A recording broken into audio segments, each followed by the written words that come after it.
السلام علیکم دوستو، کیسے ہیں آپ سب؟ امید ہے کہ آپ سب خیریت سے ہوں گے اور بالکل ٹھیک ہوں گے۔ ریئل ہارر سٹوریز کی ایپیسوڈ 12 میں آپ سب کو ویلکم کہتے ہیں۔ اللہ کرے کہ آپ لوگ جہاں بھی ہوں بالکل ٹھیک ہوں اور ہمیشہ تندرست و توانا رہیں۔ دوستو، جیسا کہ آپ سب جانتے ہیں کہ ہم آپ کی بھیجی ہوئی سٹوریز کو نریٹ کرتے ہیں، تو اگر آپ نے بھی کوئی ہارر سٹوری یا ایسا کوئی پرسنل ایکسپیرینس ہو تو آپ ہمارے ساتھ شیئر کیجیے، ہم اپنے نیکسٹ ویڈیو میں ضرور شیئر کریں گے۔ تو دوستو، مزید وقت ضائع کیے بغیر آج کی ویڈیو کو شروع کرتے ہیں، لیکن اگر ابھی تک آپ نے ہمارے چینل کو سبسکرائب نہیں کیا تو سبسکرائب کا بٹن ضرور دبا دیں اور ساتھ ہی بیل کا آئیکن بھی پریس کر دیں تاکہ ہر آنے والی ویڈیو کا نوٹیفیکیشن آپ کو وقت پر مل جائے۔ ہماری آج کی جو فرسٹ سٹوری ہے جنہوں نے ہمیں بھیجی ہے وہ بتاتے ہیں۔ میں کراچی کے ایک ہاسٹل میں رہا کرتا تھا۔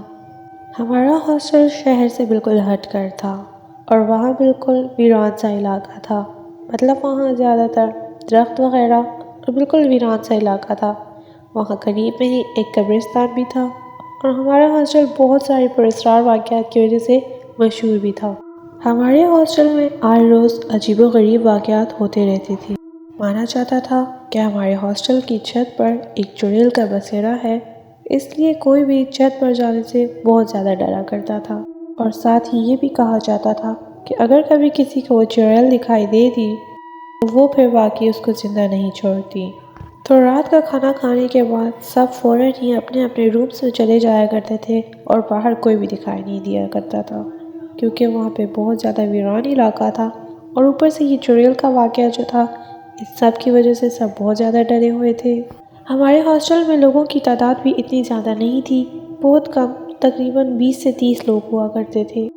میری بات کی جائے تو میں اور میرے ساتھ ایک میرا روم میٹ ہوا کرتا تھا اور ہم دونوں ایک روم شیئر کیا کرتے تھے۔ ویسے تو میں نے اپنی آنکھوں سے کبھی اس ہاسٹل میں کچھ دیکھا نہیں تھا، لیکن میرے ساتھ جو ہوا وہ بالکل پہلی دفعہ تھی اور میں حد سے زیادہ ڈر گیا، اور میں اتنا ڈر گیا تھا کہ میں اس ہاسٹل کو چھوڑنے پر آمادہ ہو گیا تھا۔ ایک رات جب ہم لوگ کھانا کھا کر واپس اپنے رومز میں آئے، میرا روم سیکنڈ فلور پر ہوا کرتا تھا، تو میں اور میرے دوست جب اپنے روم میں آئے تو ہم نے پایا کہ ہمارے روم میں ہر چیز ادھر ادھر بکھری ہوئی ہے۔ ہم لوگ تو اپنا روم ہمیشہ ٹھیک طرح سے چھوڑ کر ہی جایا کرتے تھے، لیکن ہم لوگوں نے یہ دیکھا تو ہم حیران تھے، اور ہم لوگوں کو بہت غصہ بھی آ رہا تھا کہ یہ ہاسٹل کے لڑکوں نے ہی کیا ہوگا۔ ہم نے ہاسٹل کے وارڈن سے شکایت بھی کی کہ یہ کس کا کام ہے، لیکن جب سب سے پوچھا گیا تو سب نے اس بات سے انکار کر دیا، اور سی سی ٹی وی فوٹیج میں بھی جب دیکھا گیا تو کوئی نشان نہیں مل رہا تھا۔ ہم تھوڑا بہت ڈر بھی گئے تھے، لیکن پھر ہم نے بات کو رفع دفع کیا اور سو گئے۔ خیر، یہ جو ہونا تھا یہ تو ہو گیا۔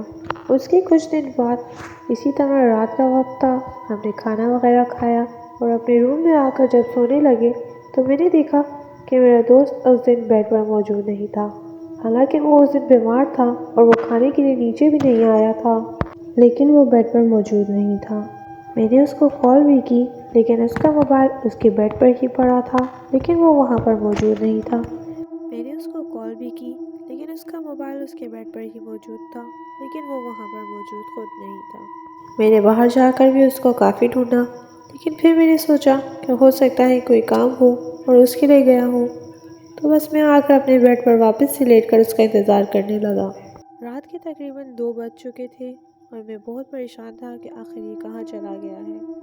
جب رات کے تقریباً 2 بج گئے تو مجھ سے برداشت نہ ہوا اور میں اپنے کمرے سے نکلا اور میں نے ہر جگہ جا کر اس کو تلاش کیا۔ جب وہ پورے ہاسٹل میں مجھے دکھائی نہ دیا تو میں نے سوچا کہ کیوں نہ جا کر چھت پر بھی دیکھ لیا جائے۔ جیسا کہ میں پہلے بھی بتا چکا ہوں کہ ہمارے ہاسٹل کی چھت بہت زیادہ خوفناک تھی اور وہاں کوئی نہیں جاتا تھا اور وہ بہت عرصے سے بند تھی، لیکن پھر بھی میں نے اللہ کا نام لیا اور میں چھت پر چلا گیا۔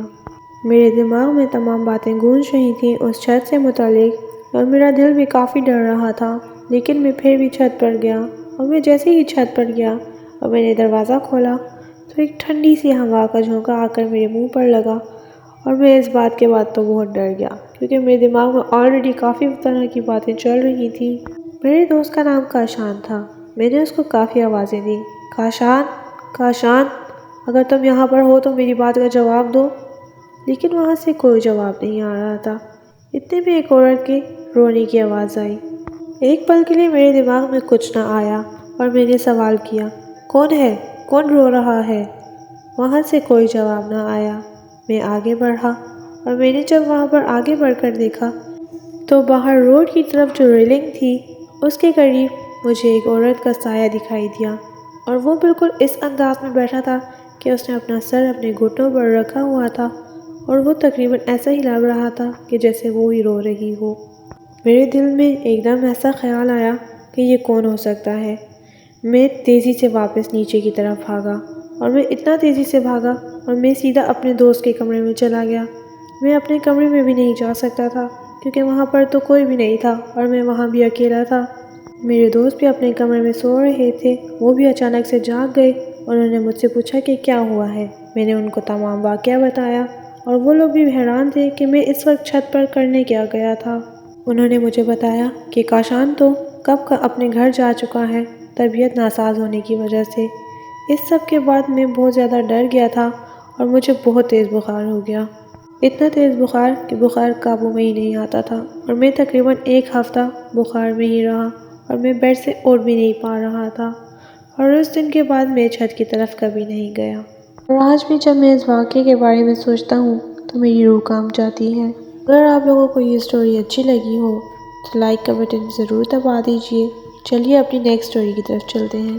اگلی سٹوری جنہوں نے ہمیں بھیجی ہے وہ بتاتی ہیں کہ یہ واقعہ ان کے ساتھ تب پیش آیا جب وہ کالج میں ہوا کرتی تھی۔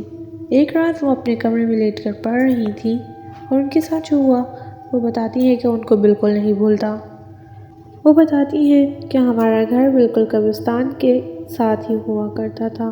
ہمارے گھر کی پیچھے ایک دیوار تھی اور اس کے پیچھے گہرا قبرستان ہوا کرتا تھا۔ ہمارے گھر میں اکثر کافی واقعات ہوتے رہتے تھے، اس لیے اس طرح کے واقعات کا ہونا ہمارے لیے کوئی بڑی بات نہیں تھی۔ اکثر ہمارے کچن میں برتن پڑے پڑے خود ہی فرش پر گر کر ٹوٹ جایا کرتے تھے، اور اکثر ہمارے گھر میں چیزیں بھی گم جایا کرتی تھیں۔ جو چیز جہاں سے گمتی تھی اس کو کافی زیادہ ڈھونڈنے کے بعد بھی وہ نہیں ملتی تھی، اور جب تھوڑی دیر بعد ہم تلاش کرنا چھوڑ دیتے تھے تو وہ چیز وہیں سے واپس مل جایا کرتی تھی۔ اکثر اوقات گھر کی کھڑکیاں دروازے خود بخود کھل بھی جاتی تھی اور بند بھی ہو جایا کرتی تھی۔ خیر یہ سب ہوتا رہتا تھا۔ ایک رات میرے ساتھ کیا ہوا اب وہ سنیے۔ میرے بورڈ کے ایگزامز ہونے والے تھے اور میں رات کو دیر تک پڑھ رہی تھی۔ جب رات کو سب لوگ سو جایا کرتے تھے اور خاموشی ہو جایا کرتی تھی تب مجھے آرام سے بیٹھ کر پڑھائی کرنے میں بہت مزہ آتا تھا۔ تو ہوا یہ کہ مجھے ایک دم سے باہر سے کسی چیز کے گرنے کی آواز آئی۔ یہ رات کے تقریباً 2 بجے کا وقت تھا۔ مجھے لگا کچن میں کوئی چوہا وغیرہ ہوگا۔ میں نے جا کر جب کچن میں دیکھا تو وہاں پر کوئی بھی چیز گری ہوئی نہیں تھی۔ میں تھوڑا ڈری اور پھر واپس آ کر اپنے کمرے میں بیٹھ گئی اور پھر سے مطالعہ شروع کر دیا۔ اس کے بعد میں پڑھ ہی رہی تھی، میرے کمرے کا دروازہ کھلا تھا۔ میں نے کیا دیکھا کہ سامنے ایک کالا سایہ کھڑا ہے۔ وہ سایہ مجھ سے تھوڑے فاصلے پر تھا۔ میں نے جلدی سے اپنے پاس پڑا کمبل اپنے اوپر اوڑھ لیا اور اپنی آنکھیں بند کر لیں۔ تھوڑی دیر بعد چونکہ میرے ایگزامز بہت قریب تھے اور مجھے ان کی بہت ٹینشن تھی تو میں نے دوبارہ سے مطالعے کے لیے جب آنکھیں کھولی اور سر باہر نکالا تو میں نے دیکھا کہ وہ سایہ مجھ سے تھوڑا اور قریب آ گیا ہے۔ یہ دیکھ کر میرے رونگٹے کھڑے ہو گئے اور میں نے جلدی سے لائٹس آف کی اور میں جلدی سے سو گئی۔ یہ بات مجھ سے نہیں بھولتی۔ میں نے صبح اٹھ کر اپنے سارے گھر والوں کو بھی اس بارے میں بتایا اور سب نے مجھے رات کو دیر تک جاگنے سے منع کر دیا، اور اب میں رات کو دیر تک نہیں جاگتی۔ تو اگر آپ کو آج کی ہماری سٹوریز اچھی لگی ہوں تو ہمارے چینل کو سبسکرائب کرنا بالکل مت بھولیے، اور ساتھ ہی بیل کا آئیکن بھی پریس کر دیں تاکہ ہر آنے والی ویڈیو کا نوٹیفیکیشن آپ کو وقت پر مل جائے۔ Thanks for watching.